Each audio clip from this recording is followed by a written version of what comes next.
저는 이제 장자 그 외편 앞에서 우리가 할 때도 그 장자가 굉장히 문제 삼고 있는, 이상하게 외편으로 오면 여러분들이 좀 눈에 띄는 게 지난번에 제가 말씀드렸어요. 뭐예요? 님들? 어떤 거가 조금 굉장히 얘기가 많이 나와요.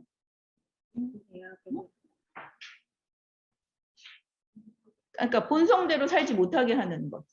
외물. 외물에 치우쳐서 살게 하는 방식. 근데 그게 이제 그 대표적인 어떤 그 철학이 뭐였어요? 육아. 육아 아니면 묵가. 두 개가 계속 나오고 있어요. 그래서 지난번에는 굉장히 과격했잖아요, 여러분.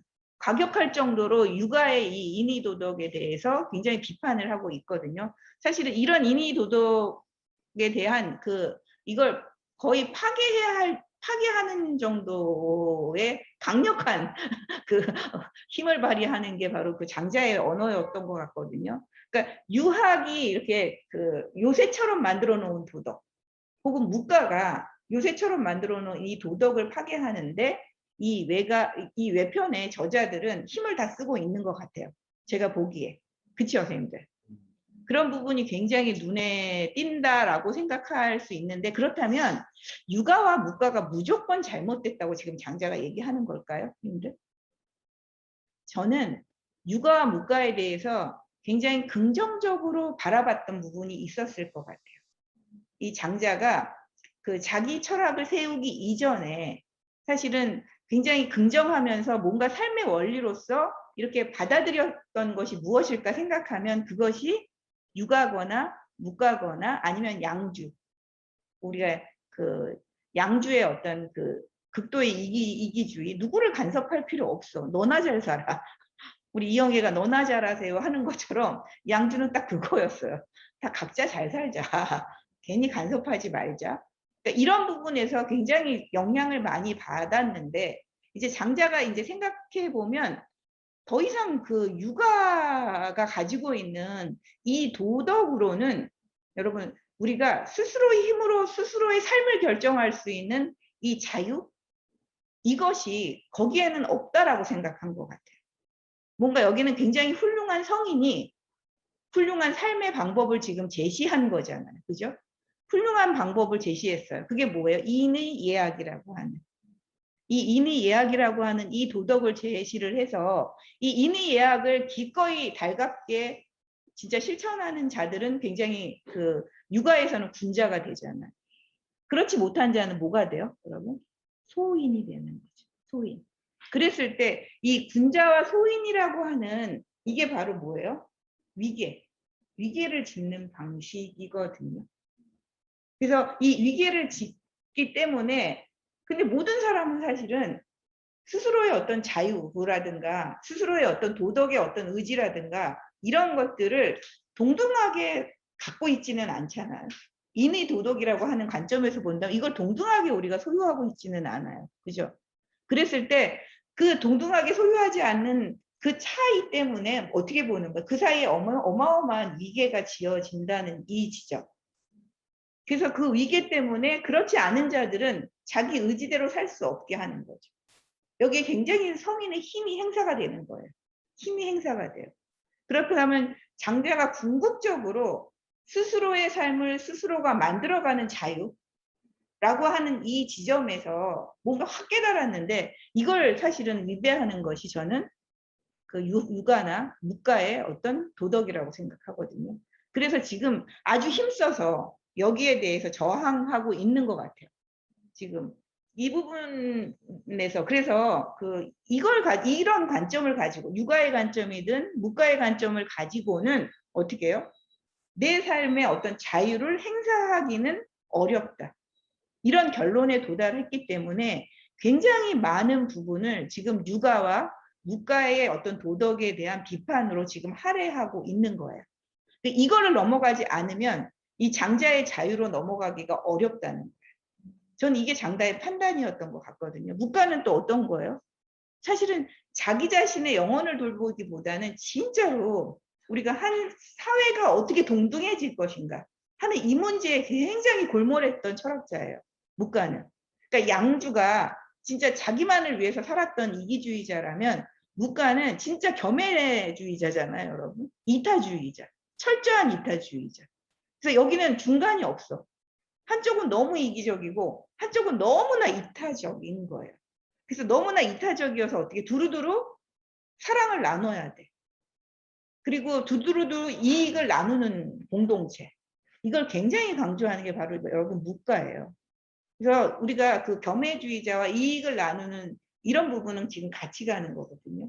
그래서 이익을 나누고 그리고 서로에게 우리가 그 사실은 삶을 침해하지 않고 사랑을 나눠주는 배려하려면 어떻게 해야 돼? 우리 스스로가 굉장히 금욕주의적으로 살아야 돼. 이게 묵가가 얘기하고 있는 윤리예요. 육가의 윤리는, 그러니까 묵가의 윤리는 개인을 굉장히 금욕적으로 만들어요. 그래서 여기서는 음악도 사실은 좋아하지 않습니다. 우리가 음악을 즐기게 되면 사치하게 돼요. 누군가가 음악을 너무 즐기면 그 사람은 노동을 하지 않잖아요. 음악을 즐기는데 돈을 너무 많이 쓰잖아요. 옛날에는 음악 그러면 뭐냐면 여러분 그 악기로 반주하는 것뿐만 아니라 노래하는 그런 그 가희라고 해야 되나? 무희. 노래하는 가희와 무희. 이런 사람들이 다 동원되는 상태에서 우리가 노래를 즐기거든요. 그러면 이렇게 이런 사람들이 노래를 즐기게 되면 나머지 사람들은 어떻게 해요? 그 사람의 노래 즐기는 것을 위해서 그만큼 많은 시간을 노동을 해요. 굉장히 차별적이죠. 차별적이죠. 그리고 누군가가 너무 그 사실은 사치하면 한쪽은 가난하게 되어 있어요. 재화는 골고루 사실은 이렇게 흘러가게 해야 되는데 한쪽에서 너무 쓰면 한쪽은 쓸 수가 없잖아요. 그래서 그걸 애시당초 차단하는 방식, 이게 굉장히 금욕적인 방식인 거예요. 그래서 음악도 즐기지만 장래도 굉장히 검소하게 해요. 근데 이 장래를 또 되게 중요하게 여긴 건 또 이 상대적으로 누구예요, 여러분? 육아들이잖아요. 그러니까 부모의 상례는 내 마음처럼, 내가 부모를 위하는 그 마음처럼 그걸 또 형식적으로 보여줘야 되거든요. 그래서 자기가 할 수 있는 한 최대한 관도 좋은 걸 쓰고, 그리고 3년을 꼭 지켜야 되고, 이걸 만들어 놓은 게 또 육아잖아요. 그러면 사정이 있어서 3년을 못 지키는 사람은 뭐가 돼요, 여러분? 인간이 아닌 비인이 되는 거예요, 여러분. 비인. 이쪽이 인간이라면 이쪽은 비인이 되는. 그래서 인간과 비인을 이런 방식으로 우리가 나누게 됐을 때 이게 뭐예요, 여러분? 이게 예속이거든요. 성인들이 만들어 놓은 도덕에 대한 일반 사람들의 예속이 되는 거예요. 몇몇 성인은 자발적으로 진짜 능동적으로 그걸 해나갈 수 있지만 나머지 사람은 굉장히 예속적으로 이걸 억지로 해야 되는 거예요. 이럴 때 이렇게 하는 것이 진짜 부모를 위한다고 생각하는 것일까요? 사람들이 난 너무 3년상 치르기에는 가정 형편이 안 돼요. 형편이 안 돼. 그리고 나는 일을 하고 있어서 도저히 3년을 치를 수 없어요. 부모를 사랑하지만 그걸 하는 것은 너무 나한테 그 삶을 지금 영위하고 있어야 되는 나에게는 너무 부담스러운 일이에요. 근데 이게 제도로서 정해졌어. 그러면 이럴 때 이 사람은 진짜 기꺼운 마음이 아닐 때 부모에 대한 그 위하는 마음, 사랑의 마음이 이렇게 일어날까요, 저절로? 그건 일어나지 않는 거예요. 이건 자연스럽지가 않다는 거예요. 그러니까 이렇게 우리를 자연스럽지 않게 하는 마음, 이거는 진짜 인도 아니고 사랑도 아닌 거죠. 그래서 그런 방식 때문에 지금 장자는 계속해서 육아와 묵가가 가지고 있는 그 한계, 이걸 지적하면서 지금 자기 얘기를 하고 있는 거거든요. 그래서 그 오늘 굉장히 눈에 많이 띄는 게 여러분들이 있을 거예요. 그동안은 그 육아나 묵가의 도덕에 의해서 추방됐던 것들이 있잖아요, 여러분. 그죠? 그게 뭐예요? 그 본성대로 산다는 거. 사실 이건 그 육아의 본성은 또 뭐예요? 인의 예약이 본성이에요. 또 육아는. 이게 인의 예약이 하늘에서 준 우리에게 그 내려준 어떤 부여한 본성이다. 이렇게 얘기하거든요. 근데 장자에게 있어서는 그게 우리의 본성은 아닌 거예요. 그건 오히려 우리의 본성을 어떻게 하는 거예요, 여러분? 변형시키는 거예요. 아주 깎고 막 이렇게 다듬어 갖고 달라지게 만들어서 그건 우리의 본성, 인간의 본성일 수 없거든요. 근데 그것이 인간의 본성이라고 규정해버리는 그 순간, 여러분 우리는 아까 말한 것처럼 인간, 비인간 이렇게 나뉘는 존재가 될 수밖에 없다는 거. 그래서 이 도덕으로 우리가 해명할 수 없는 많은 것들이 있잖아요. 생명에 필요한 많은 불확실한 것들이 있죠. 여러분 생각해 보면 이런 것들을 사실 우리가 다시 되찾아야 되는 거예요. 그래서 본성대로 살라고 얘기하고 있는 거예요. 그래서 우리가 처음에 보면 그 천운편이에요. 오늘 천운편에서 오늘의 저는 키워드는 여러분이 그 잊는다라는 이 말일 것 같아요. 계속 그동안도 망이라는 말은 참 많이 나왔는데 그동안 망을 쓸 때는 어디다 썼어요, 여러분? 나를 잊는다. 망아. 그래서 나를 잊는다라는 말을 되게 많이 썼는데 오늘은 자 대표적으로 그 송나라 태제와 그 장자의 대화가 그 천운편 처음에 나오죠. 되게 이게 인상적이었거든요. 저는 장자를 읽었을 때 사실 이게 굉장히 놀라웠었는데 태제가 인이 뭡니까 하고 물어봤거든요. 육아의 인을 물어봤어요. 도대체 인이라는 게 뭡니까? 지금도 우리가 계속 질문하게 돼요. 그죠? 인이 뭐예요, 선생님들? 이게 단정할 수 있는 건가요? 근데 우리가 이제 논어에서 보면 인은 그 효라고 하는 것은 위인이라고 했거든요. 인을 실천하는 방법이다. 효. 그래서 굉장히 인을 실천하는 방법으로서의 효를 굉장히 중요하게 여겨요.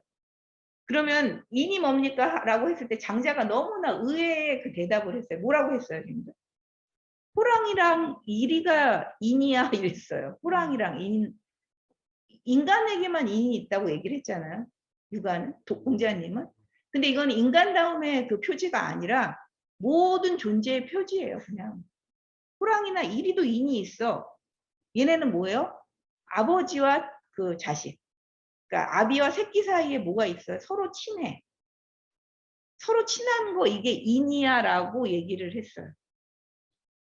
그러니까 너무 기가 막히잖아요. 송나라 태제는 사실은 이 인이라고 하는 이 고상한 도덕에 대해서 뭔가 굉장히 아주 형이상학적으로 그리고 고상하게 얘기해 줄 줄 알았더니 호랑이나 이리도 인이라고 할 수 있어? 그건 그냥 친함이야. 근데 또 친함으로는 또 인이 될 수 없어.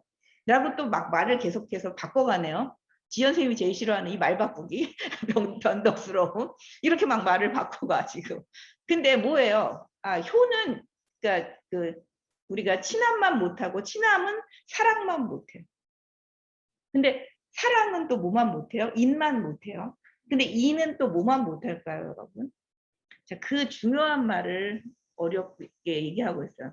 자, 존경으로 효도를 다하기는 쉽지만 사랑으로 효도를 다하기 어렵다.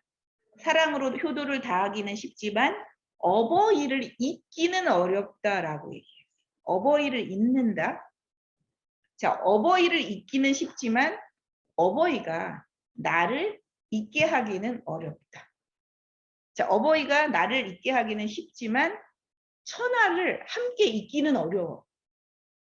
어버이와 내가 천하를 잊어버리기는 참 어려워요.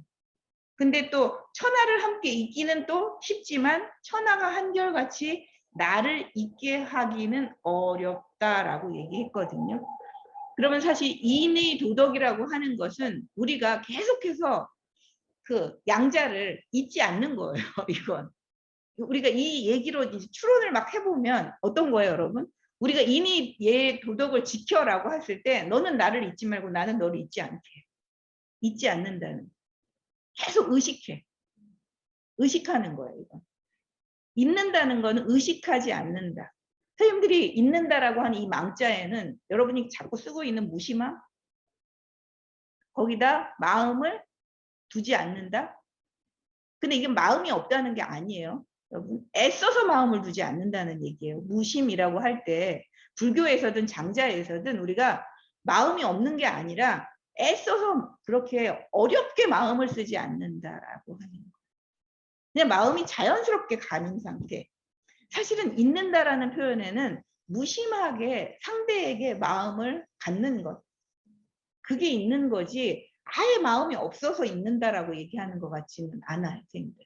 근데 이거는 뭐예요? 이인의 도덕이라고 하는 어떤 규칙 혹은 어떤 그 규범 이런 것을 가지고 규정된 것을 가지고 우리의 관계를 그렇게 실천하는 것, 이거는 굉장히 인위적이잖아요. 우리 지난번에 인위와 자연에 대해서 얘기했죠.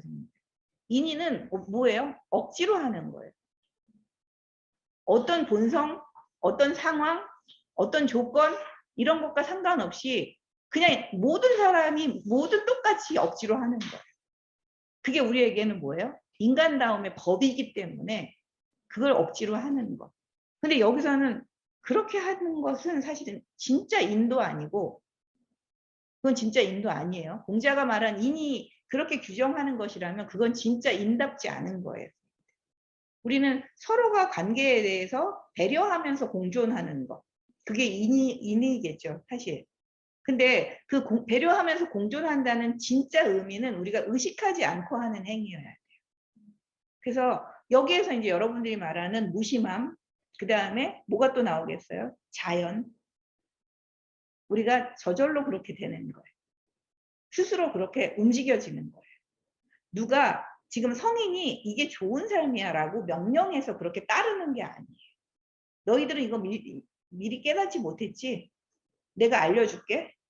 이건 굉장히 계몽적으로 지금 계도를 하는 거잖아요. 그래서 교화라는 말을 우리가 육아에서는 되게 많이 쓰거든요. 가르친다. 그렇게 해서 변화시킨다. 교화한다는 말을 되게 많이 쓰는데 제가 생각하기에 장자는 그 교화라는 말을 굉장히 불편해했을 것 같아요. 사실 이거는 치랑 똑같은 말이에요. 가르칠 치자, 아니 다스릴 치자. 그러니까 내가 너를 가르쳐서 변화시켜 주는 거야. 그러니까 너는 나의 행위를 따라와. 다 똑같이 따라와. 이건 진짜 효는 그게 효가 될 수 없어. 그러면 우리가 이제 생각해 보세요. 여러분이 효라고 생각하는 건 뭐예요, 요즘에? 또 우리 시대의 효가 있잖아요. 우리 시대의 효. 옛날의 효는 꼭 뭐 아침에 일어나면 부모님이 기침을 하시면 문을 열고 안부를 전하고 밖을 나갈 때는 꼭 말씀을 드리고 뭐 등등등등 많죠. 근데 요즘에는 효가 뭐예요? 요즘에 여러분들한테 용돈 드리기.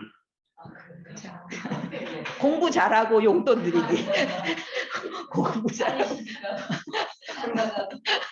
공부 잘하고 용돈 드리기가 여러분 그게 효래요.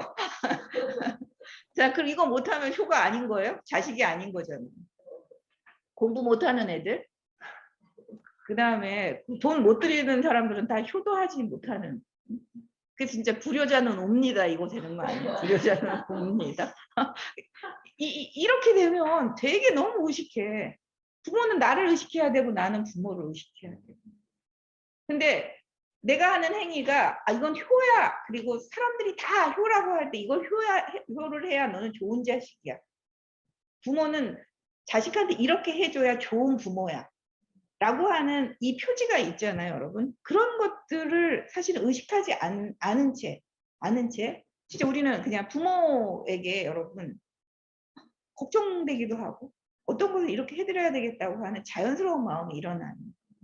우리가 그 정도까지 스스로 능동적으로 자율적으로 가야 여러분 그게 우리 존재 자체를 어떻게 만드는 그게 나를 자유롭고 독립적으로 만드는 행위라고 얘기하는 거예요. 지금.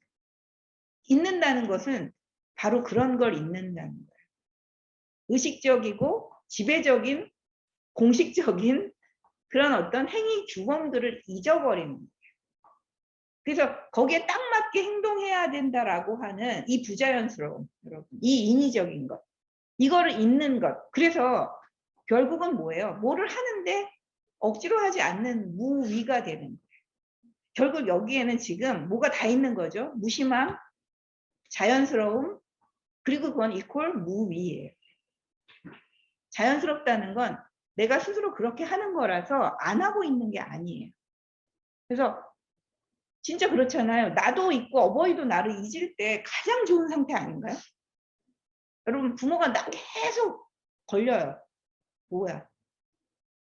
계속 걸리는 거는 부모님이 지금 뭔가 이렇게 딱 좋게 살지 않기 때문에 계속 걸리는 거죠. 그죠? 자식이 계속 걸려요. 여러분 어때요?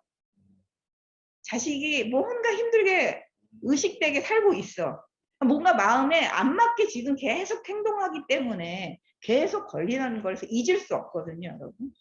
그래서 저는 잊는다는 행위에는 자연스러운 무의를 얘기하는 것이기도 하지만 사실은 각자가 잊는다는 건 각자가 각자의 삶을 굉장히 즐겁게 살아갈 때, 그리고 만족하게 살아갈 때, 그럴 때 진짜 서로를 잊게 되는 거거든요. 그러니까 천하도 잘 돌아가. 나도 천하와 상관없이 내가 내 삶을 너무나 즐겁게 지금 잘 살고 있어. 그럼 서로를 잊는 거예요. 잊는다는 이 표현이 되게 저는 멋지다고 생각을 하거든요. 그래서 인이 도덕과 사실은 대립되는 입장에서 진짜 우리의 자유성과 우리의 이 그 자율성에 대해서 얘기하면 이거는 잊는 방법이라고 생각을 하거든요. 그래서 아까 그 문지연 선생님도 그걸 쓰셨잖아요. 이 잊는다는 행위를 계속 여러 가지로 얘기를 여기서 많이 해줘요. 사실은 우리가 이게 어디 나왔었더라? 이 샘물이 그 대종사편에서도 한번 나온 걸 또 반복하는 게 372쪽이거든요, 여러분. 그 샘물이 말라서 그 물고기가 땅에 그 모여 서로 물기를 끼얹어요.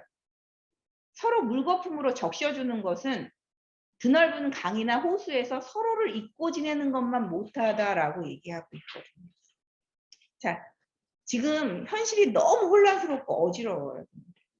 그죠? 어지러워. 전쟁 상황이야. 막 굶어. 그러면 막 그 힘든 가운데 막 이 사람한테 요만큼 주고 저 사람한테 요만큼 줘야 되는, 막 서로 진짜 간신히 물기를 끼얹어서 삶을 그 지탱하게 해주는 그런 상태. 보다는 뭐가 나을까요? 전쟁도 없이 서로가 별로 이렇게 우리가 얘한테 뭘 보시를 해야 돼. 이런 생각 없이 그냥 각자가 잘 살고 있는 그 상태. 그게 사실은 뭐예요? 그 물이 풍부한 드넓은 강, 호수. 그러니까 우리가 각자 할 일은 뭐예요? 강을 마르지 않게 하는 거. 호수를 늘 찰랑찰랑하게 하는 일을 각자가 하고 있으면 애써서 물거품을 막 끼얹어 주면서 너를 위해서 너무 애쓰게 내가 너를 도와주고 있어. 이런 거 할 필요가 없다는 거예요. 그렇게 하려면 각자가 얼마나 여러분 해야 돼요? 감각 자체가 되게 예민해야 되고요. 이제 구석구석을 다 살펴야 돼요. 그래서 이 장자에 있는다는 진짜 있는다가 아니라 너무너무 예민해야 돼요.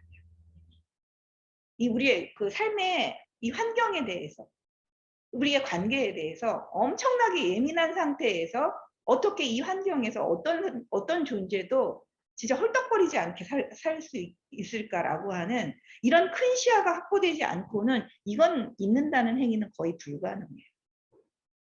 제가 보니까 공자님보다 장자가 훨씬 더 우리를 힘들게 해요. 그렇지 않나요, 여러분? 우리더러 그냥 존재로 그냥 떨어졌으니까 그냥 살아가 아니거든요. 그 본성대로 그 각자가 살기 위해서는 이런 환경을 조성하려면 우리 각자가 어떻게 해야 하는가? 그걸 얘기하기 위해서 사실은 있는다라는 표현을 쓴 거예요. 그래서 이럴 때 인의라는 따위는 아무 쓸모가 없다는 거예요. 아무 쓸모가 없어요.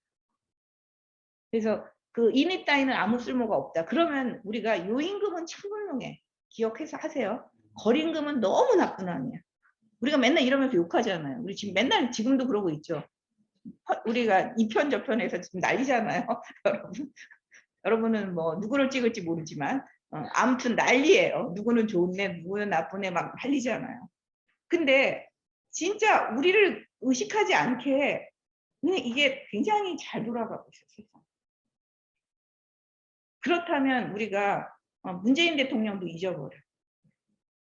뭐 이재명, 뭐 윤석열 다 잊어요. 하든지 말든지. 그런 상태에서 근데 선거해서 뭐 대통령으로 나오면 우리가 의식하지 않게 환경을 진짜 그렇게 잘 만들어 나가요. 또 우리는 그 사람들이 우리를 뭔가 그렇게 이끌어줘야 되는 생각 없이 우리가 그냥 각자 또 잘 살 수 있는 이런 상태. 그러니까 요니 거리니 우리가 비난하고 칭찬하는 이런 것도 잊어버리는 상태로 우리가 사는 것. 그것이 진짜로 여러분 태평하게 사는 거예요. 편안하게 사는 거예요. 근데 우리는 절대 그렇지 못하죠. 그죠? 그러니까 방편으로 인의도덕을 얘기하지 않을 수는 없었던 거예요. 방편으로. 그렇지만 가장 그 장자가 원하는 상태는 무엇일까요? 억지로 인의를 말하지 말고 여러분 전쟁도 만들지 마라. 누군가 억지로 어떤 규범을 만들어서 그렇게 가도록 하지 마라. 그리고 억지로 성인이라고 하는 굉장히 다른 남다른 총명한 존재, 여러분. 이 존재를 만들어서 뭔가 정신의 위계를 만들지 말고. 사실 이건 그 육아가 만드는 건 여러분 물질의 위계가 아니에요. 그죠? 이건 정신의 위계예요, 여러분. 어떻게 사는 건 굉장히 우월한 거고 어떻게 사는 건 굉장히 저급한 거예요. 근데 그 위계라고 하는 건 제가 말씀드렸잖아요. 인간이냐 짐승이냐의 위계가 됩니다. 이 위계 속에서 사람들은 그럼 다 초조해지겠죠. 성인이 되어야 되고 우리가 그렇지 않은 상태의 어떤 그 삶을 위해서 인이라고 하는 그 매뉴얼들을 지켜나가는가 억지로 지키느라고 되게 애쓰겠죠. 그러면 거기에 마음을 실지 않게 되는 거예요. 인의는 뭔가 행사하는지 모르지만 우리가 어떤 존재에 대해서 그 마음을 싣고 있는가? 이렇게 될 때는 불가능한 거예요. 마음은 실어지지 않고 진짜 우리가 뭐가 되는 거예요? 인의의 기술자가 되는 거죠. 도덕의 기술자가 되는 거예요. 이제 그렇게 살지 않으려면 진짜로 우리가 서로 잊어라라는 이 말. 그래서 달생편에 여러분 421쪽에 이런 걸 한번 여러분들이 이렇게 찾아서 연결을 해보세요. 거기에 보면 그 공수 얘기 나오잖아요. 기술자. 그 공수는 여러분 그 그림새나 곡자라고 하는 이런 것들을 사용하지 않아도 너무나 반듯하게 둥글게 이걸 잘 자르는 거예요. 이게 뭐예요? 그 사람의 손가락이 나무나 새 이런 재료하고 일체가 돼가지고 그런 자기가 갖고 있는 딴 마음을 여기다가 이렇게 따지는 일 없이 이걸 쓰는 거죠. 그냥 일체가 돼가지고 둥글게 만들고 네모를 만들고 자가 있는데 자를 안 써. 이게 진짜 기술을 뛰어넘는 도라고 늘 말씀드렸잖아요. 문지은 선생님 그걸 신기라고 얘기를 했고 어쨌든 이제 그런데 이게 어떤 거예요, 여러분? 이런 거 뭐냐면 마음이 한결같이 딱 맞아서 이게 아까 사물의 본성과 그 나의 본성이 딱 맞아가지고 어디 하나 막히는 데가 없는 상태. 이런 거거든요. 그래서 이제 이 정도로 얘기하면 또 우리가 아직 이해가 안 되잖아요. 이거 어떻게 해요? 더 구체적으로 얘기해 줬어요. 자, 발을 잊어버리는 것은 신발이 꼭 맞기 때문에. 자꾸 발을 의식하게 되면 여러분 신발이 안 맞아서잖아요. 그죠? 그 다음에 허리를 잊어버리는 것은 뭐예요? 허리띠가 꼭 맞기 때문에. 우리의 그러니까 시비 판단을 잊어버릴 수 있는 건 뭐예요? 그 마음이 이 대상하고 꼭 맞기 때문에. 시비 이걸 완전히 떠나버렸어. 그걸 뭐 비판하거나 칭찬하거나 이런 일조차도 뛰어넘어 버리는 거예요. 그래서 여기에는 마음의 동요가 없고 외부에 끌려가는 일이 없어요. 이거는 일이 나의 그 기회와 꼭 맞았기 때문에 또 그렇다는 거예요. 그래서 대상하고 내가 꼭 맞을 때는 어때요? 그게 있는지조차도 우리가 잊어버리는 경지. 이게 어떤 건지 여러분 되게 어렵지만 사실은 우리가 헤엄을 잘 치는 건 여러분이 물속이라고 하는 것을 잊어버릴 때 헤엄을 진짜 잘 치게 돼요. 물과 나 사이가 다르다고 하는 이것을 인지하지 않는 상태. 이거예요. 아, 이건 물이야. 나는 그 육지 존재야. 이게 서로 의식되지 않을 때 나는 수영을 어떻게 해요? 물에 그냥 하나가 돼서 너무 땅 위를 걷는 것처럼 수영을 할 수 있죠. 배를 모는 자도 마찬가지거든요. 지금 이야기들을 이렇게 몰아가게 되면 여러분은 어떤 거예요? 사실은 억지로 무엇을 우리가 한다는 건 굉장히 불편한 상황이거나 그 대상하고 내가 안 맞기 때문에 계속 의식해서 지금 자꾸 매뉴얼을 들이대게 되는 거예요. 근데 너무나 꼭 맞으면 효니, 이느니라고 하는 이런 식의 어떤 도덕의 정의, 이런 표준들, 이런 것이 굳이 필요하지 않는 거예요. 이제 그런 상태까지 이르려면 우리가 어떻게 해야 될까요? 장자가 지금 여러분한테 던지는 건 여러분이 그냥 자유롭고 싶어 라고 얘기하잖아요. 근데 이게 진짜 자유로우라는 거라. 이 존재와 우리가 통하는 이 상태가 서로를 있는 정도까지 통하려면 그것이 나에게 자유를 주고 이 상대에게도 굉장히 독립적인 자유를 주거든요. 근데 그러려면 우리가 진짜 현실에서 어떻게 해야 되는 것인가? 여러분이 고민을 하셔야 되는 거예요. 부모와 나의 관계에서는 진짜 우리가 잊는다는 게 어떤 걸까? 근데 내가 막 부모를 잊을 수는 없으니까 내가 부모님께 잊혀진 존재가 되려면 내가 어떻게 해야 돼? 부모는 자식에게 잊혀진 존재가 되기 위해서 어떻게 진짜 꼭 맞게 부합하게 서로 자신을 만들어 가야 될까요? 결국은 그래서 또 자신을 만들어가는 문제일 수밖에 없어요. 이게 타자가 내 마음에 꼭 맞게 되는 게 아니라 내가 꼭 맞게 그것을 우리가 만들어가는 거거든요. 그래서 우리가 천하가 있고 진짜 내가 그 천하를 잇는 경지 이걸 한번 생각해 보세요. 이렇다면 인의도덕은 진짜 헌신짝에 불과하다. 이런 경지에 이른다면. 그래서 또 중요한 얘기를 하고 있어요. 공자는 그 공자 그 노자에도 그렇고 추구 우리가 지푸로 만든 개, 지푸로 만든 개라고 하는 추구가 되게 많이 나오거든요. 그래서 성인은 그 만물을 추구처럼 여긴다 이런 말 많이 나와요. 추구처럼 여긴다. 그게 뭐냐면 지푸로 만든 옛날 개를 그 왜 예전에는 동물을 잡아서 바쳤잖아요. 제사 지낼 때 희생으로 바치는데 이걸 지푸로 만든 개를 이렇게 만들어서 바쳤나 봐요. 그래서 제사에 올렸다가 어떻게 했어요? 제사가 끝나고 나면 이걸 그냥 불쏘시개로 썼대요. 그러니까 굉장히 진열할 때는 소중하게 여겼다 어떻게 했어요? 그 나중에는 그냥 불쏘시개처럼 버려버리는 거예요. 근데 공자는 또 어떻게 불쏘시개처럼 그렇게 막 써야 되는 걸 다시 주워 와서 어떻게 했어요? 너무 소중하게 다루고. 지금 이게 뭐냐면 주나라 때 이 공자는 복고주의자예요. 이제 우리가 복고 그러면 너무 옛날을 되풀이했다라는 말 때문에 복고라는 말 잘 안 쓰고 상고주의라는 말을 많이 써요. 옛것을 숭상한 사람. 그 옛것이 어느 거냐면 주나라의 예법이에요. 주나라. 사실 주나라의 그 예법을 이 사람이 공자가 가지고 와서 그걸 어떻게 해요? 춘추 시대에 그걸 새롭게 해석한 거예요. 자기 시대에 맞게 해석을 하는 거예요. 그런데 장자가 보기에는 이거는 버려져야 될 건데 그건 주나라 때나 맞는 거예요. 이제 춘추 시대에는 이 주나라 때의 예법을 다시 복원하거나 이걸 숭상해서 재해석했다 하더라도 그것은 안 맞는 옷인 거예요. 그래서 그렇지만 또 인의라고 하는 것을 완전히 부정할 수도 없잖아요. 그렇죠? 세상의 도가 땅에 떨어졌어요, 여러분. 그럴 때는 세상이 너무 어지럽고 사람들이 서로 너무 미워하고 경쟁하고 질투하고 사람을 잡아먹고 막 이래요. 그러면 당장 효과를 보기 위해서는 뭐가 필요해요?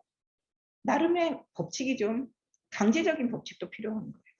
우리를 이렇게 불러일으키는 고무시키는 법칙이 필요해서 인의가 또 그때 쓰여야 되거든요. 그래서 여기서 나오는 거 그 말이 저는 참 재밌는 말이 나오지 않나요, 여러분? 그 옛날과 지금의 차이는 그 육지와 그 강의 차이, 묻과 물의 차이다. 그래서 주나라 때는 그러니까 물이었으니까 뭐예요? 배를 써야 되지만 지금 여기는 어때요? 묻히기 때문에 수레를 써요. 자, 공자는 노나라 사람이었어요. 주나라 시대의 예법을 가져와서 그게 일종의 배인데 육지에서 배를 쓰면 그게 잘 맞겠느냐. 근데 지금 이 시대는 진짜 혼란한데 이 혼란이 야기되는 그 원인이 뭐냐 라고 했을 때 너무 총명한 자를 숭상해. 너무 귀한 것을 숭상해. 사람들이 너무 외물에 지금 시달리고 있어. 시대 자체가 그렇다는. 그런 시대 인식 위에 있을 때는 인의도덕 가지고는 안 된다. 예전엔 그게 됐어요. 인의도덕. 그래서 여러분 이걸 가지고 오히려 지금 안 맞는데 쓴다면 상황이 안 맞는데 이런 인의도덕을 영원한 진리라고 해서 쓴다면 이건 오히려 내 몸의 재앙으로 다가올 것이다. 이렇게 아주 세게 얘기를 하고 그러면서 또 그 공자를 완전히 부정할 수는 없기 때문에 시대에 따라서 이렇게 변화했는데 자 인의도덕은 어떻게 써야 된다? 여러분 일시적인 주막처럼 써요. 이 말이 나오는 거예요. 인의도덕이 완전히 불필요하다라고 얘기하지 않고 여기에는 굉장히 많은 사람들의 생각이 이렇게 혼용돼 있다고 제가 말씀드렸죠, 지난주에. 장자를 직계로 계승한 사람들도 있고 육아인데 장자적인 사람들도 있고 막 그렇다고 얘기 드렸잖아요. 그래서 육아를 너무 세게 비판하는 것도 그렇고 육아의 그 효용에 대해서 나름 인정하는 또 그런 학파들도 있는 거예요. 그래서 이 사람들이 지난번처럼 뭐 도척이나 뭐 요순이나 똑같은 거 아니야? 이렇게 과격하게 말하지는 않고 인이라고 하는 것도 필요해. 한때 필요해. 그래서 일시적인 주막처럼 쓰는 거야. 그래서 이 일시적인 주막처럼 쓰고 우리가 그것이 이제 더 이상 효용 가치가 없을 때는 그건 우리가 버려야 돼요. 자, 우리 주막은 잠시 머물다 떠나야 되잖아요. 그래서 인이라고 하는 건 잠시 머물다가 떠나야 되는 거다라고 얘기를 하고 있어요. 근데 이게 너무나 이제 맞는 말인 게 왜 그러겠어요, 여러분? 일시적인 주막이고 일시적인 길이거든요. 그러니까 장자는 사실은 어떤 것도 다 일시적인 길이고 일시적인 주막이에요. 기본적으로 장자에게 있어서 어떤 윤리라는 게 어떤 가치라는 게 없어야 된다는 게 아니라 모든 윤리와 가치는 그때그때마다 그 존재의 상황에 따라 만들어지는 거예요.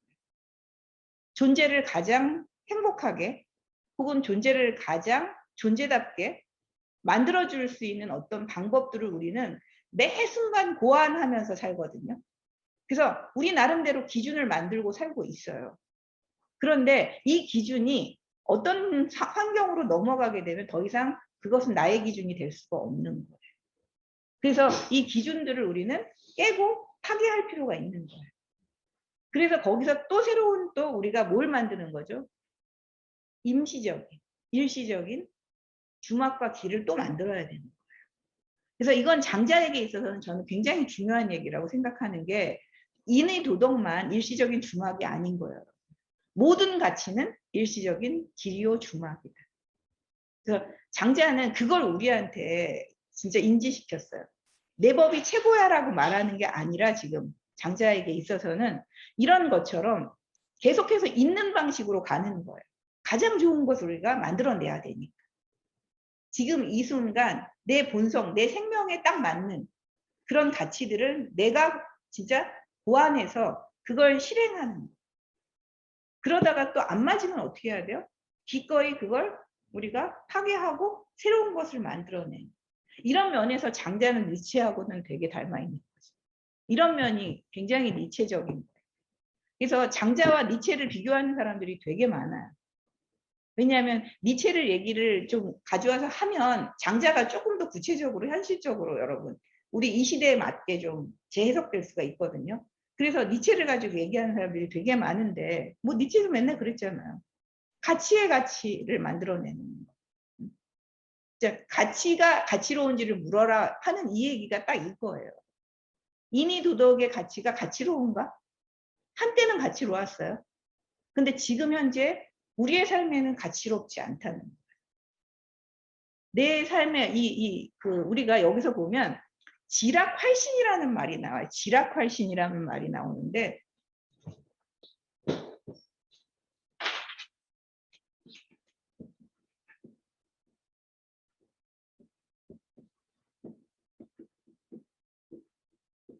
이 말이 전에는 지락만 보였는데 오늘 보다 보니까 지락 옆에 꼭 여기 붙더라고요. 활신. 지극한 즐거움. 삶에 있어서의 지극한 즐거움. 그리고 누가 몸을 우리가 활기롭게 하는 거. 몸을 생기롭게 만드는 우리의 심신을 생기롭게 만드는 지락활신이라고 하는 이걸 만들어냈거든요. 사실은 서로 잊는다는 건 사실은 가장 지락하고 활신한 상태에 있기 때문에 서로를 잊을 수 있는 거예요. 각자의 삶이 지극히 즐겁고 지극히 자기를 활기롭게 만드는 상태라면 어떨까요? 우리는 서로를 잊을 수가 있어요. 의식하지 않아도 되고 괜히 도와준다고 애쓸 필요가 없어요. 그러니까 니체가 사실은 연민을 부정하잖아요. 연민을 부정하잖아요. 왜 연민을 부정했을까라고 생각해보면 사실 이거 같아요. 가장 자기 삶을 지락활신하게 만드는 사람 그리고 진짜 자기의 삶을 진짜 건강하게 만드는 사람. 이거는 몸도 건강하지만 영혼도 건강해야 되는 걸 말하는 거예요. 영혼이 진짜 강력하게 건강해야 돼요. 이 강력하게 건강함을 유지하고 있다면 우리는 굳이 누구에 대한 뭐 불쌍하다 해서 도와줄 필요도 연민도 가질 필요도 없는 거죠. 사실 이런 연민의 감정을 일으키게 한다는 건 서로를 모두 만드는 거예요. 진짜 불건강하게 만드는 일이고 약자로 만드는 일이라고 니체가 말하는 것이 저는 이 지락편에서 좀 많이 이해가 되더라고요. 이제 그런 부분에서 우리가 얘기를 한다면 그래서 계속해서 지금 제일 많이 나오는 게 공자 얘기 참 많이 나오잖아요. 아시죠? 공자와 누구의 대화가 되게 많이 나와? 노자. 공자와의 노담의 이 도화 속에서 그 대화 속에서 보면 결국은 이 말을 하는 거거든. 너는 그런 추구를 애써서 가지고 와서 너도 거기에 끄달리면서 남을 교화하려고 하는 자신의 의지를 가지고 남을 자기의 의지대로 만들려고 하는 이 행동을 한다는 이게 공자를 비판하는 최고 저는 지점이라고 생각하거든요. 자기의 의지를 가지고 남을 자기의 의지대로 만드는 내 마음대로 만드는 거. 물론 우리가 위대한 인간은 있어야 되는 거 맞아요. 그죠? 뭐 위대하게 앞장서서 어떤 삶을 향해서 가고 있는 길을 제시해 주는 사람은 있어야 되는데 자기가 가는 길이 모든 사람에게 똑같이 가야 하는 길이라고 얘기하는 건 뭐예요? 자기가 신이 되고자 하는 일이고 자기가 곧 뭐가 되는 거예요? 우상이 되고자 하는 거. 자신이 곧 삶의 기준이 되고자 하는 자들이 하는 행동이잖아요. 그죠? 그래서 그런 부분, 자기가 우상이 되려고 하는 그런 부분에 대한 이 굉장히 눈치 빠른 이 눈치 빠른 그 비판인 거예요. 그래서 그렇게 되지 않는 것. 사람들은 어떻게 해야 돼요? 아, 저 길이 좋은가? 우리가 큰 강물이 있으면 그 큰 강물을 움직이는 거는 위대한 인물들이 많이 움직이죠. 공자. 또 누구예요, 여러분? 부처. 뭐 이런 사람들이 막 움직여 주잖아요. 그러면 우리가 그분들이 우리를 강제로 막 끌어가는 게 아니라 어떻게 해요? 우리가 그냥 합류하게 되는 거예요. 합류하게 돼서 우리 인류의 삶을 진짜 그렇게 붓다의 그 길을 갈 수 있도록 그렇게 만들어 준다면 사실 이 세상이 좀 달라지겠죠. 붓다가 다르게 만드는 게 아니라 그걸 보고서 우리가 능동적으로 자율적으로 참여할 때 세상이 달라지는 거겠죠. 장자는 지금 딱 그 지점을 얘기하고 있는 것 같아요. 근데 공자나 묵자는 아무리 봐도 그렇지 않아요. 비자율적이에요. 그래서 억지로 뭔가를 행사해요. 진짜 인위적이에요. 이건 굉장한 강제성이에요. 이런 어떤 강압이나 강제성은 반드시 뭘 동반하게 된다, 여러분? 반드시 폭력을 동반한다.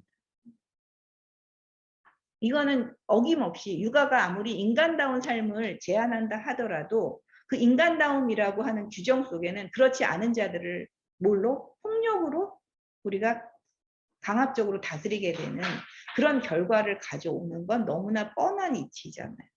그죠? 그래서 우리는 그 몇몇 성인 때문에 인간의 삶이 너무 고달파졌어. 그리고 진짜 인간의 생명다움이 생명답지 않게 됐어. 이게 저는 그 장자가 지금 계속해서 여러분 말하는 것이라고 생각하거든요. 그래서 그 페이지 384쪽 보면 이 공자는 명성도 되게 중요하게 여기는 거예요. 이름이 나는 것. 우리가 이름 때문에 우리 행위를 또 올바르게 또 하잖아요. 그죠?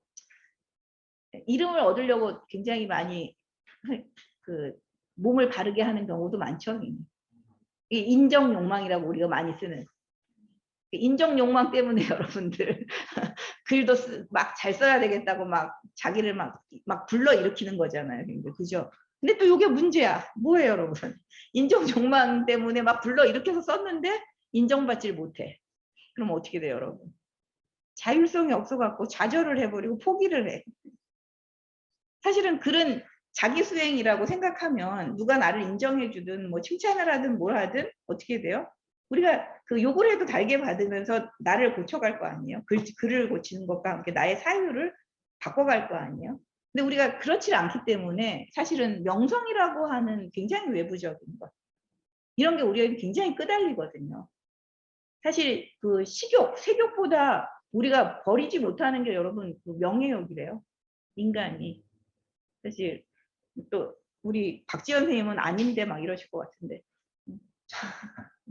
나한테는 식욕인데 막 이러실 것 같은데 그게 아니라 그 명예욕을 우리가 끝까지 포기할 수 없는 게 명예욕이라고 얘기하고, 사실 그것 때문에 우리가 인의 도덕이라고 하는 것도 인간답다는 이 명예를 우리가 차지하기 위해서 이걸 막 실천을 열심히 하는 건데, 근데 이런 명성도 모든 사람의 것이라는 거예요. 누구나 각자가 자기 이름을 갖고 있어요. 그죠?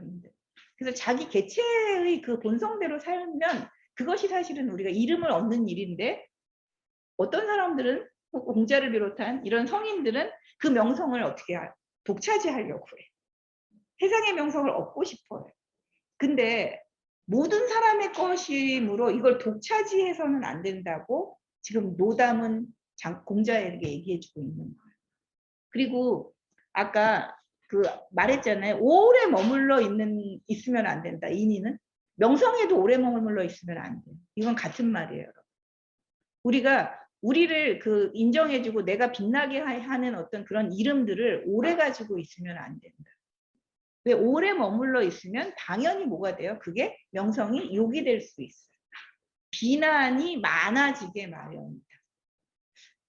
요즘에 저는 그냥 또 정치 얘기 안 할 수는 없잖아요. 우리가 또 비정치적인 인간이지만 또 해야 돼요. 윤석열 검찰총장일 때까지가 제일 좋았던 것 같아요. 근데 더 이제 명성을 얻고 막 정권을 바꿔서 막 세상을 막 옳게 바꿔줄 것처럼 막 지금 기세가 등등한데 정말 욕이 되고 있잖아요. 그렇지 않나요? 뭐 개인의 사생활 어쩌고저쩌고 얘기하지만 사실은 우리가 뭐 사생활을 캐는 것은 아니라고 생각하거든요. 그러니까 피의자 신분이 어떤 사람과 검사의 유착관계는 사실은 굉장히 공정성에 위배되는 거잖아요. 아니 공정을 맨날 얘기하면서 사실 그런 부분에 대한 해명이 전혀 없잖아요. 그죠? 아니 자기는 왜 남은 가족을 다 파헤쳐놓고 자기는 가족 일이라고 그래요. 자기하고 상관없는. 그러니까 뭘 아무리 내가 긍정적으로 보려고 해도 그렇게 툭툭 던지는 말 자체가 나는 다 예외적인 존재예요. 자기 자신 예외적. 이게 진짜 뭐가 욕이 되고 있는, 비난이 되고 있는, 명성을 오래 가지려고 하는. 그리고 이제 이 공정함을 너무나 외치다 보니까 그것이 역으로 자기를 사실은 욕되게 하는 일이 되고 있는 이런 상황들. 이게 이 말하고 너무 잘 맞는 게 아닌가? 이런 생각을 하게 되거든요. 그래서 그 공자가 그랬어요. 제가 조화와 어울리지 못한 것이 되게 오래되었습니다라고 표현했어요. 노담에게. 그러니까 이 조화와 어울린다라고 하는 이건 진짜 모든 존재들과 자연스럽게 벗이되고 자연스럽게 우리가 하나 되는 어떤 이런 경지를 생각하지 못하고 이 사람은 계속 뭐 했어요, 여러분? 분리하는 그 분별지에 의해서 움직이고 있는 거거든요. 분별의 지식. 사실 분별의 윤리, 위계의 윤리 이런 거로 움직이다 보니까 진짜 이거는 조화롭지가 못해요. 그러니까 이거는 존재와 존재가 만나는 이런 상황들, 거기서 통하는 상황을 만나는 게 아니라 그 가운데는 분명히 어떤 경계가 있잖아요. 그죠? 그래서 이거는 일종의 지식과 기술로서 사람을 바꾸려고 하고 사람과 만나려고 하는. 논어는 그렇지는 않아요, 선생님들. 근데 이걸 가만히 장자의 우리가 사유에 이렇게 기대어서 보게 되면 거기에 굉장히 많은 인의가 있는 거예요. 너무나 인간적이에요. 너무나 인간적이에요. 그래서 그 인간적임에 대해서 우리는 그것조차도 굉장히 혁명적이라고 생각하지만, 그렇지만 또 장자가 이제 그 장자의 시대의 공자를 보니까 이런 혼란을 만드는 건 너무나 인간적인 이 기준 때문이다 라고 생각한 거예요. 이 지점에서 저는 그것이 그 깨달음이 장자한테 왔다고 생각하거든요. 그래서 그런 부분에서 조화와 어울리지 못해. 우리가 말하는 그 무라라고 하는 거 기억하시죠? 재물론에서. 이제 그 무라하지 못하는 거예요. 이런 것이야말로 무라하지 못하는 거거든요. 그것이 좋아 벗을 삼지 못하는 거다라고 얘기하고 있는 부분이라고 생각해요. 그 부분에서 바로 서로를 잇는다라는 그 얘기가 나온 거예요. 그 인의가 아니라 서로를 잇는 경지. 그래서 물을 많이 만들어주는 경지. 우리는 항상 이걸 생각해야 될 것 같아요. 진짜 호수에 물이 찰랑거리게 하려면 우리 각자가 어떻게 해야 될까요? 한 사람 한 사람한테 동정표를 던지는 게 아니라 진짜 어떻게 해야 될까요? 우리 각자는 어떻게 물을 찰랑거리게 만드는 그런 환경을 만들어야 될까요? 이러면 세상의 주인은 우리예요. 우리는 세계에 예속된 존재가 아니라 따라가는 존재가 아니라 내가 세상을 만드는 존재예요. 한 사람의 행위가 세상을 만들어요. 저는 결국 장자가 궁극적으로는 그렇게 생각하고 있다고 생각하거든요. 그래서 이 말들을 여러분들이 하나하나 한번 생각을 해보세요. 그래서 진짜 그 큰 호수에서 서로를 잊고 지내는 것. 큰 호수에서 서로를 잊고 지내는 그 세상의 경지, 이걸 내가 만드는 거다라고 할 때 나는 어떤 존재여야 하는가 하는 이 그 존재의 어떤 책임감 이런 게 어마어마하게 오지 않나요? 그러면 또 여러분이 이러시죠. 제가 어떻게 그럴 수가 있을까요? 또 이러실 거예요. 도저히 나하고 안 맞는 나는 나를 미물이라고 생각하는 입장에서 도저히 저는 감당할 수 없습니다. 선생님들 그러시지 않을까 싶은데 근데 그렇게 해야 되는 존재라고 지금 얘기하고 있어요. 그래서 그런 연장선에서 얘기를 해보면 공자 얘기를 이렇게 쭉 해볼게요. 사망오제의 그 지혜는 그 때에 맞는 지혜일 뿐이에요. 영원한 지혜가 아니에요. 진짜 공자나 공자의 제자들은 계속해서 우리가 육경, 이 최고의 지혜이고 사실 시대가 변해도 사실은 그 지혜는 사라져서는 안 되고 다시 계속 복원되어야 된다고 생각했던 사람들이잖아요. 근데 이제 사망오제의 시대도 계속해서 점차 너무나 인간적이 되어서 타락을 하게 되는.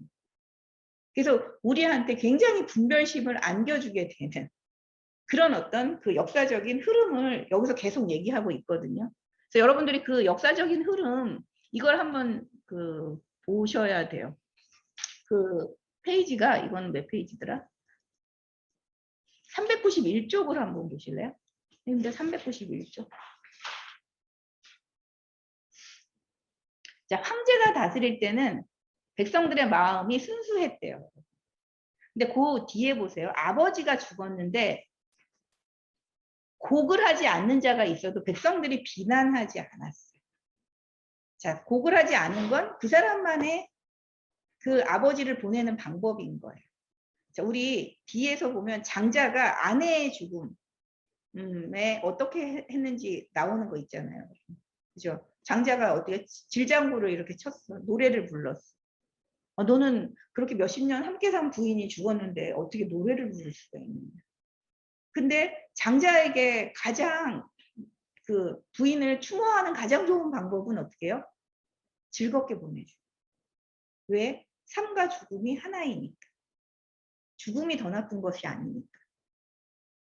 이 그 변화의 한 과정을 그냥 이 흐름을 타고 한 과정에서 한 과정으로 넘어가는 거니까. 이건 되게 기쁘게 맞아줘야 되는 거예요. 이게 죽음을 장자가 맞이하는 가장 순리대로 하는 자연대로 하는 그런 방법이었다는 거예요. 그러니까 적어도 이런 것이 비난이 되지 않는 세상은 뭐예요, 여러분? 서로를 잊고 살 수 있는 세상인 거예요. 이게 찬성 반대 이런 표로 들어가지 않잖아요, 여러분. 아, 그럴 수 있어라고 생각하는 거잖아요. 그 다음에 요가 천하를 다스렸을 때는 어땠어요? 백성의 마음이 서로 친숙해졌어요. 근데 어버이상을 가볍게 치른 자가 있어도 백성을 나무라지 않았다. 저는 요 말을 만든 사람은 이 장례식에 굉장히 힘들어했던 사람 같아요. 부모의 그 3년상을 한다는 게 진짜 백성의 입장에서는 굉장히 힘든 일이거든요. 근데 이게 그 중칙이 된다면 얼마나 더 힘들었겠어요? 만약에 그렇게 된다면 그걸 내다보는 거예요. 지금 이게. 그래서 백성을 나무라지 않았다. 이 정도면 서로를 잊은 거예요. 근데 수는 백성의 마음을 서로 경쟁시켰어. 이제. 어떻게 하면 아버지 장례식을 더 잘 치를까? 맹자한테 그런 비난이 좀 왔거든요. 아버지 장례는 좀 그 검소하게 했는데 어머니 장례식은 되게 화려하게 치렀어요. 맹자가. 그때 돈이 많았어요. 맹자가. 지위도 좀 높았어요. 그래서 상황이 달라져서 그렇긴 하지만 어쨌든 이런 식으로 경쟁하게 하는 거예요. 그래서 우리가 경쟁하게 되니까 임산부는 10달 만에 어린애를 낳고, 옛날에는 10달 만에 어린애를 낳는 게 아니라 노자가 어머니 뱃속에 70년인가 80년 있었잖아. 그런 것처럼 하거나 아니면 어린애가 생후 5달에 말을 할 수가 있어. 경쟁하게 돼서 어떻게 하면 또 빨리 말을 하나.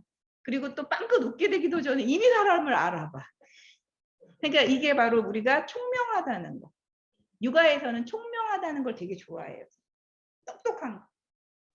근데 사실은 장자는 맨날 어리석은 듯이 약간 혼돈의 상태, 맨날 그걸 가장 좋은 거로 나오지 않나요, 여러분? 그 왜 그런 거라고 생각하세요? 너무나 총기 있어서 분별의 지식을 너무 쓰는 사람은 너무 아는 척을 해요. 그리고 내가 아는 게 전부라고 생각하는 거예요. 나 혼자만 안다고 생각해서 어떻게 해요? 세상을 반드시 너와 나로 나누는 일을 하게 돼요. 그래서 경쟁시키는 거예요. 결정적으로 우리가 지식을 다투는 건 뭐예요, 여러분? 내가 똑똑해. 이렇게 해서 세상을 우리가 가지고 다투게 되거든요. 그래서 이런 말이 나와요. 그리고 또 이때부터 이제 우리가 일찍 죽는 사람이 생겼다. 그러니까 예전에는 다 사람들이 장수를 했나 보죠. 자연대로 사니까. 그런데 이때부터 우리가 경쟁하면서 누구는 일찍 살고 누구는 짧게 살고. 막 정신을 다 여러분 똑똑한 걸로 몰입하려니 어떻게 됐을까요, 여러분? 수명이 어떤 사람은 짧아질 거 아니에요. 우리가 경쟁한다는 걸 생각하면 막 우리의 몸과 마음을 다 쓰는 거거든요. 진짜 우리가 나름 그 총량의 법칙이 있잖아요. 근데 그것을 한때 다 써버려. 막 똑똑해지고. 세상에서 가장 지식이 많은 자가 되기 위해서. 내가 모든 것을 독점하기 위해서. 이런 마음으로 하다 보면 이렇게 된다는 거예요. 자, 근데 우는 마음을 변하게 했어. 변하게 했어요, 여러분. 이 변화는 좋은 게 아니에요. 사람들이 각기 다른 생각을 품게 되고, 자, 이제 무기를 사용해도 그럴듯한 이유가 있게 했어요. 자, 우임금부터는 뭐가 있죠, 여러분? 하나라라고 하는 이제 국가를 세웠어요. 그 이전에는 사실은 국가의 이름이 안 나와요, 선생님들. 요순까지는. 근데 이제 그 우임금이 그 황제가 되고 나서, 천자가 되고 나서는 세습을 해요. 세습. 아들에게 이 왕위를 물려주게 되거든요. 그러면서 하나라라고 하는 국명, 나라의 이름을 갖게 되는 시대. 그러니까 무기를 사용해도 그럴듯한 이유가 있게 되고 도둑을 죽여도 죽인 게 아니야 라고 얘기하게 돼요. 나는 이걸 죽인 게 아니라 뭐를 했어요? 나의 어진 행위를 하는 거예요. 사람들한테 피해를 주는 사람을 정당하게 죽였어. 이게 바로 도덕이겠죠. 이런 어떤 그 도덕의 잣대로 자기가 도둑을 죽여도 죽인 게 아니라고 말하는 그런 시대에 이르게 됐다. 자, 그래서 자기만 소중하게 여기고 온 천하가 제멋대로 아무 짓이나 하게 되었다.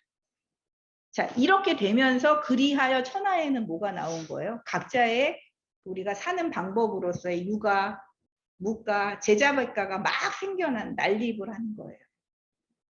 자, 우리가 제자백가가 생겨난 건 우리의 인지가 그만큼 개발됐다는 의미도 되지만 세상이 뭔가 어지러워졌다는 의미도 된다는 거죠. 역으로. 굉장히 많은 그 삶의 방편들에 대해서 얘기하는 사람들이 많이 나왔다는 건 그만큼 우리의 삶이 굉장히 고통스러워졌다는 이야기이기도 하겠죠. 그래서 그 시초에는 질서가 있었지만 어떻게 됐어요? 지금은 심하게 어지러워졌다. 애초에는 다스리려고 하지 않았는데도 그냥 저절로 다스려졌어요. 그런데 다스리려고 애쓰다 보니까 어떻게 됐어요? 점점 더 어지러워졌다. 이게 그 장자가 보는 그 역사예요. 근데 저는 그 다른 식으로도 계속 얘기 나왔었잖아요. 황제시대부터 해가지고 쭉 어땠다라고 나오는데 이게 가장 좀 독특하게 지금 이야기를 풀어가고 있는 방식인 것 같아요. 그래서 요게 바로 여러분 도가 무너지는 세상이에요. 도가 이렇게 자꾸 무너지니까 자꾸 우리 사이에 뭐가 생겨요, 여러분? 분별하는 의식, 그리고 경쟁심, 그 다음에 장벽이 생기는 거예요. 선생님들과 나 사이에 어마어마한 장벽들이 생기는 거예요. 그래서 그 경계를 어떻게 뛰어넘을까라고 하는 점 때문에 우리가 인정욕만, 시기질투 이런 것들이 막 일어나는 거죠. 그래서 이게 도가 무너졌는데 이런 세상에서라도 우리가 도를 터득한다면 어떻게 돼요? 저절로 되지 않는 일은 없을 것이다. 이런 아주 위기의 상황에서 우리가 어떻게 나를 자유롭게 만들 것인가. 이게 장자에게는 굉장히 중요한 나름의 이 시대를 건너기 위한 방법이었던 거예요. 지금은 너무 난립해 있어요. 너무 고통스러워요. 근데 고통 가운데에서도 우리가 뭘 찾아가야 돼요? 그 이전에, 진짜 황제 이전에 우리가 누렸던 그 자유, 그 본성을 그대로 인정받았던 그 자유를 찾아가는 것, 그것이 우리의 참 모습인 거고, 그게 조화와 벗이 되는 방법이라고 얘기하는 거예요. 그래서 이렇게 얘기를 하면 사실 장자는 제가 보기에는 되게 뭐 추상적이거나 우리의 그 생활하고 굉장히 동떨어져 있거나 이런 게 아니라 지금 여러분이 여러분 자리를 지켜보면서 내가 부자유한 게 뭔가 이걸 찾아내라는 거예요. 그래서 정리하고 포기할 건 포기하라고 얘기하는 거예요. 여러분한테 포기해야 될 거 뭘까요, 여러분? 우리가 지락하고 할심했어요. 여러분에게 진짜 즐거움이란 뭐예요? 삶의 즐거움은 어떤 거냐? 이거 묻고 있잖아요. 세속 사람들의 삶의 즐거움은 뭐래요? 명예를 추구하는 것? 부귀해지는 것? 오래 사는 것? 그리고 막 예뻐지는 것? 또 맛있는 거 많이 먹는 거? 이런 얘기 나옵니다. 오늘 계속. 그리고 우리가 삶을 즐겁게 생각하지 않을 때는 뭐예요? 가난한 것? 우리가 남보다 좀 귀하지 않게 사는 것? 또 예쁜 것을 가지지 못하는 것? 맛있는 거 못 먹는 것? 뭐 등등등. 여러분 그 지락편을 보시면 나오죠. 그게 바로 지락편이거든요, 여러분. 그래서 연결이 돼요, 여러분. 진짜 우리한테 즐거움이란 무엇일까라고 하는 이 부분. 세상에서의 어떤 그 즐거움이라고 하는 이건 부귀하거나 장수하거나 명예롭거나 이런 게 아니라고 얘기하는 거예요. 그리고 사실 부귀한 자가 또 얼마나 애써 힘들게 살고 있어요. 아까 우리가 마음이 불안한 이유가 뭐죠, 여러분? 이 불을 우리가 누리지 못하고 이걸 어느새 사라질까? 내가 부자인데 이 돈이 사라질까 봐 계속 불안. 그래서 더 많이 벌어야 돼. 그래서 뭐라고 했어요? 쓰지도 못하고 죽어버려. 부자의 고민은 돈 열심히 벌다가 쓰지도 못하고 죽는 거. 다 그렇지 않아요? 그 다음에 공적을 세우는 자도 공적을 세우려고 너무 애를 썼지만 그 공적을 또 다 누리지 못하고 죽어. 거기에 엄청난 노심초사가 있거든요. 이런 태도를 가진다면 이게 진짜 즐거움일까? 우리가 그렇게 나를 행복하게 만들려고 우리는 여기서는 장자식으로 표현하면 지락인데 요즘은 우리가 뭐라고 표현하는가? 행복. 너는 삶이 행복한가? 맨날 우리 요즘에 이런 걸 묻잖아요. 장자는 그렇게 너의 삶은 지극히 즐거운가? 그 지극히 즐겁은가를 물어보는데 세속 사람들이 말하는 그 지극한 즐거움이 나한테는 지극한 즐거움이 아니야. 오히려 세속 사람들이 말하는 지극한 즐거움은 나에게는 뭐예요? 고통이다라고 얘기하고 있어요. 오히려 역으로 그게 나한테 고통을 유발하는 것이다. 그러면 그 고통을 유발하는 것으로부터 나는 기꺼이 어떻게 해야 돼? 떠나야 돼. 굳이 명예를 추구하지도 않아. 굳이 돈을 추구하지도 않아. 굳이 자기를 추구하지도 않는 삶. 아주 쉽게 장자는 그렇게 얘기했어요. 그리고 장자는 그것이 바로 억지로 하지 않는 삶, 무의의 삶이라고 얘기하는 거예요. 장자는 제가 노자와 다르게 무의의 정치를 말하는 게 아니라 무의의 삶을 말한다고 말씀드렸어요. 개인이 어떻게 무의하는 삶을 추구할 것인가 하는 이 문제. 그게 여러분한테 이제 주어진 거예요. 나에게 무의의 삶은 어떤 걸까요? 그래서 장자는 기꺼이 뭐를 내려놨죠, 여러분? 왕의 종이 되는 걸 내려놨어요. 자, 왕의 종으로 우리가 신하가 된다면 굉장히 영광스럽죠. 그죠? 근데 신하가 돼서 굉장히 영광스럽지만 이것도 목숨을 담보로 하는 그런 활동을 해야 돼요. 그래서 목숨을 담보로 해서 일찍 죽을 수도 있는데 그러면 뭐예요? 3,000년 정도는 여러분 이름은 날릴 수가 있어. 근데 그게 진짜 행복일까? 그게 행복이 아니라 오히려 그냥 진흙을 질질 끌고 다니면서 자기 명대로 살다 죽는 거, 그게 장자에게는 자기의 행복이라고 얘기하고. 요즘 시대에는 이게 먹힐까요? 안 먹힐까요? 절대로 안 먹혀요. 이거 강의했다가 막 난리 나요. 막 자기는 불만이래요. 왜 돈도 잘 벌고 직위도 있으면서 자유롭게 살면 안 되냐. 뭐 요즘에 가능한가요, 그게? 근데 불면증에 시달리잖아.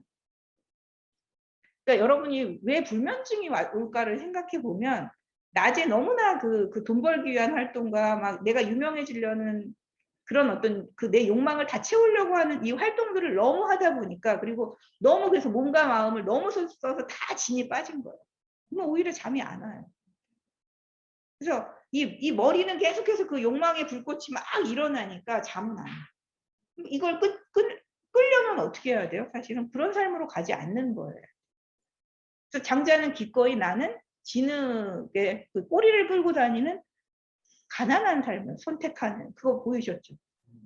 그리고 양자 얘기 나오잖아요. 아니 그 해시가 양나라의 재상이었던 거 우리 전부책에 봤었잖아요. 역사적인 사실이에요. 그 양나라의 재상이 되었을 때 장자가 친구한테 놀러 갔더니 얘가 어떻게 돼? 장자가 오면 재상 자리 뺏을까 봐 막 또 노심초사 난리 났잖아요. 그래서 뭐라고 얘기했어요? 아, 나는 원추라는 새야.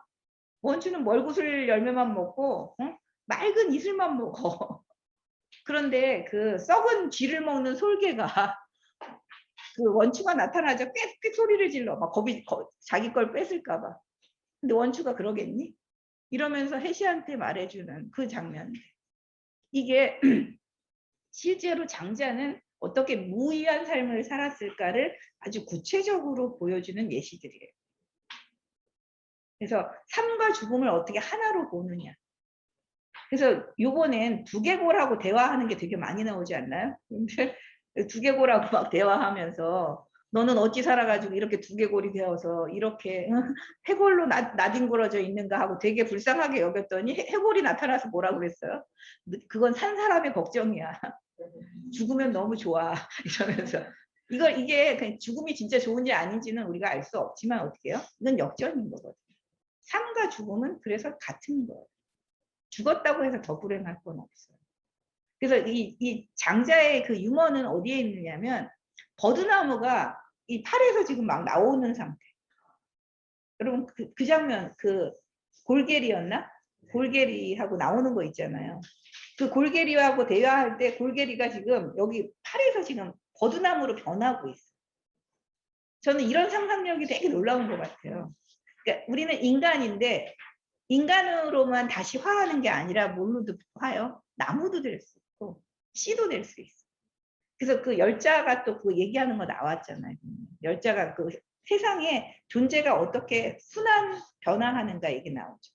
씨로부터 시작해서 막 개구리가 됐다가 막 새가 됐다가 그리고 말이 됐다가 그리고 뭐가 돼요? 인간이 됐다가 인간이 다시 씨가 되는 이 순환. 그러니까 여러분 우리는 존재는 늘 인간으로만 나타나는 게 아니라 씨도 됐다가 광물도 됐다가 이 경계가 없어요. 여러분 삶과 죽음의 경계도 없는 것처럼 물화되는 그 존재의 이 상태도 진짜 어떤 경계도 없는 거예요. 우리는 그 어떤 존재로도 가능하다는 이거야말로 진짜 제가 보기에는 만물 평등의 사상이에요. 이 존재와 존재 사이에는 진짜 차이가 없다는 거, 위계가 없다는 걸 이렇게 얘기할 수 있을까요? 그러니 삶과 죽음에 무슨 차별이 있어요? 삶과 죽음은 똑같죠. 오히려 더 좋을 수도 있는 거죠. 우리는 모르니까. 그렇다면 죽음도 두려워할 게 없잖아요. 그래서 이런 식으로 우리가 어떻게 경계 없는 진짜 그 대자유를 누릴 것이냐라고 하는 문제에서는 삶과 죽음에 있어서 자유를 누려야 진짜 대자유. 죽음의 인식에 있어서 우리가 어떤 그 집착이라든가 두려움이 있으면 그건 진짜 자유롭지 못해요. 죽음에 대해서 우리가 두렵다면 지금 삶도 너무나 두려운 거거든요. 언제 죽을지 몰라서 두렵고 이걸 다 못 누려서 두렵고 그러면 그런 지극한 즐거움을 살아있는 동안 누릴 수 있을까요?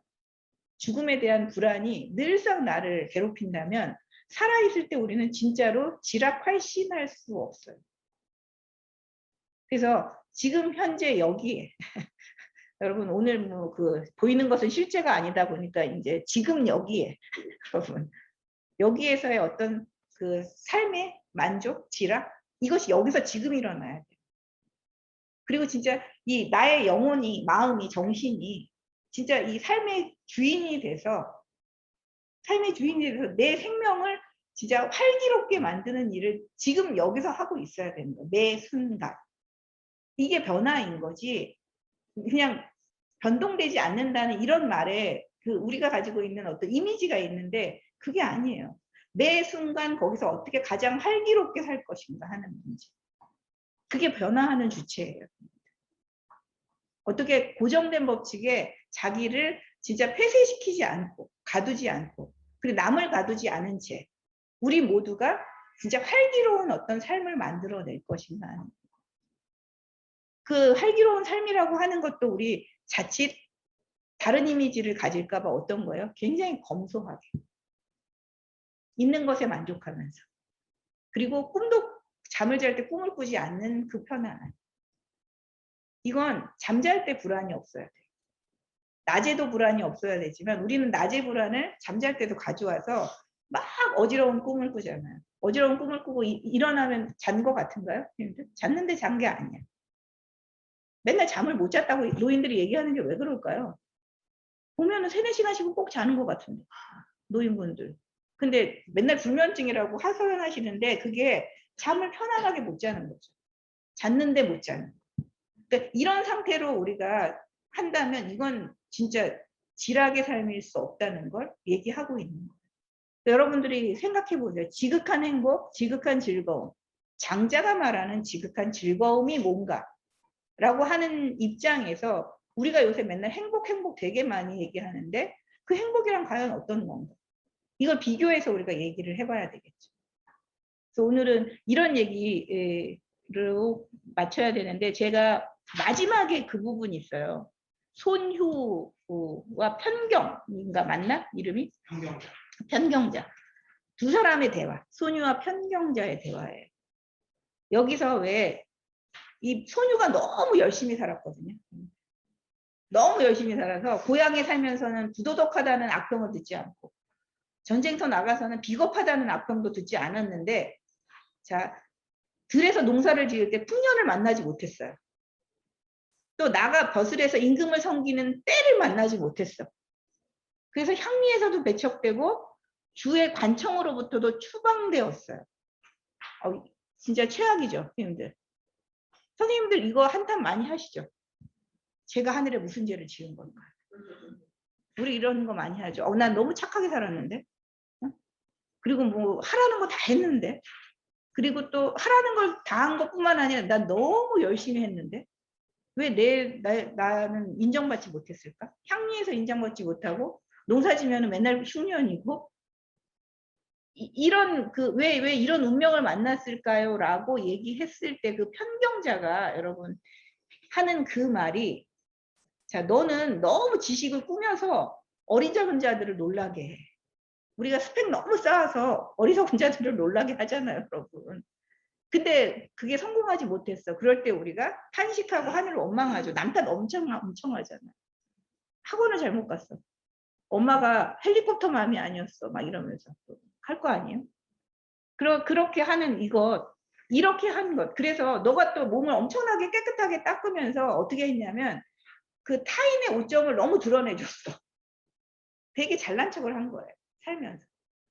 그런 것만 하면서 너는 운명을 탓하고 있는데 사실 그렇다면 너의 몸의 각종 기관을 온전히 갖추고서 기머거리, 장님, 절름발이, 안진배기 등으로 중도의 요절함 없이 이 사람들 무리 속에 나란히 서 있는 것만으로도 다행인데 어느 겨를에 하늘을 원망하겠는가라고 하는 이 말이에요.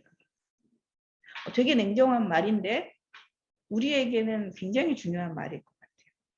제가 사실 장자에서 저를 좀 확 깨우친 게 바로 이런 말이었어요. 이 손유와 평경자의 말에서 제가 장자를 좀 다시 잘 읽어봐야 되겠다라는 생각을 일으킨 건 사실 이 장면이었거든요. 엄청 잘난 척하면서 나는 모든 것을 다 가져야 되는 것처럼. 나한테 일어나는 요만큼의 실패도 어때요? 이거는 하늘이 나를 버린 것처럼. 그리고 다 이거는 사회 탓, 구조 탓 이렇게 가는 거. 이런 방식의 어떤 우리의 마음의 그 회로가 있어요. 우리 모두가 이러고 있잖아요. 이렇게 하면 맨날 뭐예요? 나는 늘 부족한 것에 헐떡거려요. 왜 이렇게 나는 부족하지? 왜 이렇게 부족하지? 근데 생각하면 너무 넘치게 가지고 있는데도 불구하고 너무 부족해. 그래서 행복하지 않거든요. 그래서 이렇게 얘기하는 거예요. 네, 그런 사람들 무리 속에서 네가 나란히 서 있는 것만으로도 그것만으로도 너한테는 지극한 지락이야.